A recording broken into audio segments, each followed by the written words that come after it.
आजची तुमची इन्व्हेस्टमेंट समजा 5 लाख आहे, म्हणजे तुमची एक टाकी असेल, तुम्ही पाणी काढत असेल, भरत असेल, तुमचे जार असतील 50 एक जार असतील ते तुम्ही सप्लाय करत असेल.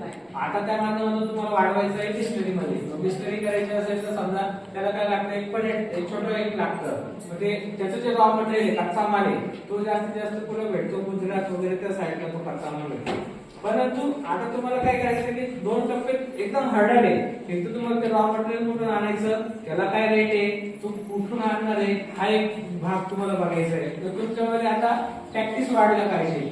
मग त्याच्यानंतर खरंच तिथे काय रेट पडतो आणि तुम्हाला मॅन्युफॅक्चरिंग कॉस्ट काढायला लागेल, तुम्हाला लेबर कॉस्ट काढायला लागेल, तुम्हाला मार्केटिंग कॉस्ट काढायला लागेल. तुम्ही जे बनवणार आहे बाटली ते ऑलरेडी कॉम्पिटिशनला तुम्हाला 10 प्लेयर आहे. म्हणजे मॅक्स रिच आहे, किनले आहे, एक जर्मनची कंपनी आहे, त्याच्यानंतर बिस्लरी आहे, ऑक्सी आहे, अशा बऱ्याच कंपनी.